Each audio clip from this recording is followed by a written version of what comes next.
எதிரொலி உறவுகளுக்கு வணக்கம். எதிரொலியின் இன்றைய மதிய நேர பிரதான செய்திகள். முதலில் தலைப்பு செய்திகள். மஹிந்தவிற்கு உயிர் ஆபத்து, கொந்தளிக்கும் மொட்டு தரப்பு, அச்சத்தில் ராஜபக்ச குடும்பம். உயர்தர பரீட்சையில் தோற்றவிருந்த மாணவருக்கு பாடசாலையில் நடந்த சோகம். நடந்தது என்ன? வெளியான போலீஸ் தகவல். யாழில் திடீரென கைது செய்யப்பட்ட பெண் சட்டத்தரணி. ஏன் கைது செய்யப்பட்டார் தெரியுமா? வெளியான அதிர்ச்சி காரணம். அனுர அரசு ஹிட்லரின் பாதையில் செல்கிறது. கடும் குற்றச்சாட்டை முன்வைக்கும் முக்கிய புள்ளி. புதிய திருப்புமுனையை சந்தித்துள்ள வசீம் தாஜுதீனின் மரண விசாரணைகள். கச்சாவின் மகனிடம் பெறப்பட உள்ள வாக்குமூலங்கள். சிஐடியின் அதிரடி நகர்வுகள். நாட்டில் உச்சத்தை தொட்ட தேங்காய் மற்றும் தேசிக்காயின் விலை எவ்வளவு தெரியுமா? வெளியான தகவல். நாட்டில் இந்த வருடம் மட்டும் பதிவான லஞ்ச ஊழல் முறைப்பாடுகள் எவ்வளவு தெரியுமா? அதிர்ச்சி தரும் எண்ணிக்கையை வெளியிட்ட ஆணைக்குழு. நாட்டின் பல பகுதிகளில் திடீர் மின் தடை. வெளியிடப்பட்ட அறிவுறுத்தல்கள். அனுர அரசை நான் அங்கீகரிக்க வேண்டும் என்றால் ராஜபக்சர்களுக்கு அதை கொடுக்க வேண்டும். அனுரவிடம் முக்கிய வேண்டுகோளை விடுக்கும் சரத் பொன்சேகா. இதுபோன்ற செய்திகளை உடனுக்குடன் அறிந்து கொள்ள நமது எதிரொலி சேனலை சப்ஸ்கிரைப் செய்து இணைந்திருங்கள். தொடர்பான விரிவான செய்திகள். மாத்தறை திக்வெல்ல பகுதியில் உள்ள ஒரு பாடசாலையின் நீச்சல் குளத்தில் விழுந்து மாணவர் ஒருவர் உயிரிழந்துள்ள துயர சம்பவம் இடம்பெற்றுள்ளது. உயிரிழந்தவர் 12ஆம் வகுப்பில் படிக்கும் 17 வயதுடைய மாணவன் என அடையாளம் காணப்பட்டுள்ளார். தகவலின்படி அவர் பாடசாலை மைதானத்தில் சக மாணவர்களுடன் கிரிக்கெட் விளையாடி கொண்டிருந்த போது பந்து நீச்சல் குளத்தில் விழுந்ததாக கூறப்படுகிறது. அந்த பந்தை எடுக்க முயன்ற போது தவறி நீச்சல் குளத்தில் விழுந்து உயிரிழந்துள்ளார். மாணவனின் சடலம் தற்போது பதிகம வைத்தியசாலையின் பிரேத அறையில் வைக்கப்பட்டுள்ளதாக தெரிவிக்கப்பட்டுள்ளது. இதேவேளை சம்பவம் தொடர்பாக திக்வெல்ல போலீசார் விசாரணைகளை முன்னெடுத்து வருகின்றனர். சற்று முன் யாழ்ப்பாணத்தில் பெண் சட்டத்திரணி ஒருவர் கைது செய்யப்பட்டுள்ளார். இன்று யாழ்ப்பாணம் மல்லாகம் பகுதியைச் சேர்ந்த சட்டத்திரணி மீது இந்த கைது நடவடிக்கைகள் முன்னெடுக்கப்பட்டதாக காவல்துறை குறிப்பிட்டுள்ளது. சம்பவம் தொடர்பில் மேலும் தெரிய வருகையில் கைது செய்யப்பட்ட குறித்த பெண் சட்டத்திரணி முறையற்ற வகையில் காணி உறுதிகள் தயாரித்த குற்றச்சாட்டில் கைது செய்யப்பட்டுள்ளார். மேலும் இந்த நடவடிக்கை யாழ்ப்பாணம் மாவட்ட நீதிசார் குற்றத்தடுப்பு பிரிவினரால் மேற்கொள்ளப்பட்டுள்ளது. பொம்மவெளி பகுதியில் உள்ள காணிகள் தொடர்பான ஆவணங்கள் எழுதப்பட்டமைக்காக குறித்த பெண் சட்டத்திரணி மீது விசாரணைகள் நடத்தப்பட்டு வருகின்றன. விசாரணைகள் முடிவடைந்த பின் அவர் நீதிமன்றத்தில் முன்னிலைப்படுத்தப்படுவார் எனவும் காவல்துறை அறிவித்துள்ளது. நாட்டில் 1 கிலோகிராம் எலும்பிச்சை பழத்தின் விலை ரூபாய் 2000 பதிவாகியுள்ளது. குறித்த விலை அதிகரிப்பை கெப்பிட்டிப்பழ பொருளாதார மையம் வெளியிட்டுள்ளது. இந்த நிலையில் நாட்டில் உள்ள பல்பொருள் அங்காடிகளில் 1 கிலோ எலும்பிச்சை ரூபாய் 1950 முதல் ரூபாய் 2000 வரை விற்கப்படுகிறது. மேலும் இந்த நாட்களில் எலும்பிச்சை அறுவடை கணிசமாக குறைந்துள்ளதால் எலும்பிச்சையின் விலை அதிகரித்துள்ளதாகவும் காய்கறி வியாபாரிகள் சுட்டிக்காட்டியுள்ளனர். மேலும் இந்த எலும்பிச்சை விலையின் அதிகரிப்பினால் சிலர் மோசமான நிலையில் மற்றும் நல்ல நிலையில் இல்லாத பழுதாகிய பழங்களை கூட விற்பனை செய்வதாக வியாபாரிகள் தெரிவித்துள்ளனர். இலங்கையின் வாராந்த தேங்காய் ஏல விற்பனையில் தேங்காயின் சராசரி விலை 6.8% உயர்ந்துள்ளது என தகவல்கள் வெளியாகியுள்ளது. மேலும் இந்த தகவல் தேங்காய் அபிவிருத்தி அதிகார சபையின் தரவுகளின் அடிப்படையில் வெளியாகியுள்ளது. அதன்படி 1000 தேங்காய்களின் சராசரி விலை 1,38,582 ரூபாயாக பதிவாகியுள்ளது. எனினும் அந்த ஏல விற்பனையில் அதிகபட்சம் மற்றும் குறைந்தபட்ச விலை குறித்த தகவல்கள் வெளியிடப்படவில்லை. இதேவேளை உள்நாட்டு சந்தையில் பெரிய தேங்காய் ஒன்றின் மொத்த விலை தற்போது 180 முதல் 190 ரூபாய்க்கிடையில் விற்கப்படுகிறது. அத்துடன் சிறிய தேங்காய் ஒன்றின் விலை 150 முதல் 170 ரூபாய் வரையிலும் பதிவாகியுள்ளதாகவும் குறிப்பிடப்பட்டுள்ளது. லஞ்சம் பெறுதல் சம்பவங்கள் தொடர்பாக 2025ஆம் ஆண்டின் இதுவரையான காலப்பகுதியில் 4500க்கும் மேற்பட்ட முறைப்பாடுகள் கிடைத்துள்ளதாக லஞ்சம் மற்றும் ஊழல் ஒழிப்பு ஆணைக்குழு அறிவித்துள்ளது. அதன்படி இந்த ஆண்டு இதுவரை மொத்தம் 4626 முறைப்பாடுகள் பதிவு செய்யப்பட்டுள்ளதாக அந்த ஆணைக்குழு குறிப்பிட்டுள்ளது. இந்த முறைப்பாடுகளை தொடர்ந்து 85 தேடுதல் நடவடிக்கைகள் முன்னெடுக்கப்பட்டுள்ளதுடன் இதன் காரணமாக 58 பேர் கைது செய்யப்பட்டுள்ளனர் எனவும் தெரிவிக்கப்பட்டுள்ளது. மேலும் இவ்வாறு கைது செய்யப்பட்டவர்களில் பெரும்பாலானவர்கள் போலீஸ் அதிகாரிகள் என்பதும் குறிப்பிடத்தக்கது. இலங்கையில் நாடளாவிய ரீதியில் சுமார் 30,000 மின் விநியோக தடைகள் ஏற்பட்டுள்ளதாக மின்சார சபை அறிவித்துள்ளது. மழையுடன் கூடிய வானிலை காரணமாகவே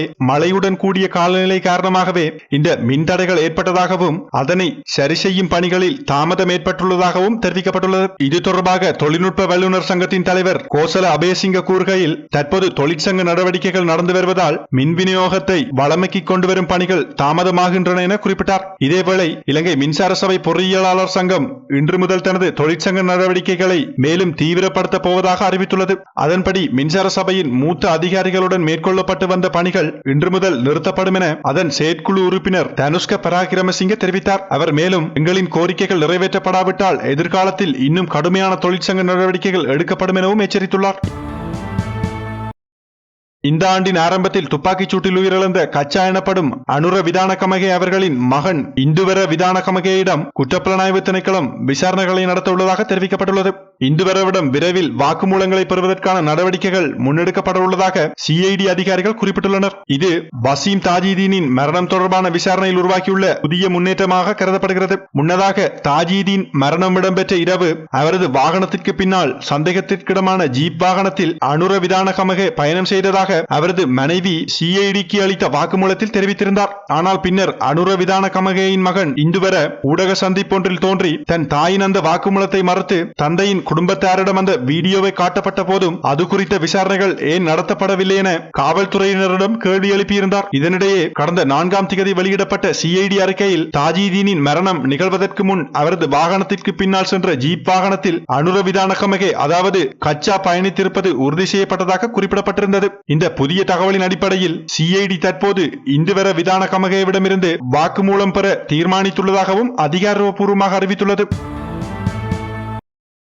முன்னாள் ஜனாதிபதி மஹிந்த ராஜபக்சவின் பாதுகாப்பு குறித்து பாதுகாப்பு செயலாளர் மற்றும் பொலிஸ் மா அதிபருடன் அடுத்த வாரம் விசேட சந்திப்பொன்றை நடத்த முடிவு செய்துள்ளதாக ஸ்ரீலங்கா பொதுஜன பெரமுன அறிவித்துள்ளது. மஹிந்த ராஜபக்சவின் பாதுகாப்பு பணியாளர்கள் பயன்படுத்தி வந்த அனைத்து வாகனங்களையும் அரசாங்கம் மீள கையகப்படுத்தியதால் தற்போது அவரின் பாதுகாப்பு ஏற்பாடுகளில் கடுமையான சிக்கல்கள் ஏற்பட்டுள்ளதாக முன்னாள் ஜனாதிபதியின் ஊடக பேச்சாளர் சட்டத்தரணி மனோஜ் கமகே தெரிவித்துள்ளார். அவரின் கூற்றுப்படி மஹிந்த ராஜபக்சவிற்கு வழங்கப்பட்ட குண்டு துளைக்காத வாகனமும் இரு பாதுகாப்பு வாகனங்களும் அரசாங்க அறிவிப்பின் பேரில் திருப்பி ஒப்படைக்கப்பட்டுள்ளன. இதனால் பாதுகாப்பு பணியாளர்கள் தற்போது பயணிக்கக்கூடிய வாகனம் கூட இல்லாத நிலை ஏற்பட்டுள்ளதாகவும் அவர் குறிப்பிட்டார். இதேவேளை முன்னாள் ஜனாதிபதி மஹிந்த ராஜபக்சவின் பாதுகாப்பிற்காக இரு நாடுகள் உதவ தயாராக உள்ளன என்ற தகவலும் வெளியாகியுள்ளது. மஹிந்த ராஜபக்ச பயன்படுத்திய புல்லட் ப்ரூஃப் வாகனங்களை அரசாங்கம் மீள பெற்றுள்ள நிலையில் அவ்வாறான பாதுகாப்பு வாகனங்களை வழங்க இரு நாடுகள் முன்வந்துள்ளன எனவும் கூறப்படுகிறது. ராஜபக்சர்களுக்கு எதிராக நடவடிக்கை எடுத்தால்தான் இந்த அரசாங்கம் நாட்டை அபிவிருத்தி செய்தது என்று சொல்ல முடியும் என முன்னாள் ராணுவ தளபதி ஃபீல்டு மாஸ்டர் சரத் பொன்சேகா தெரிவித்துள்ளார்.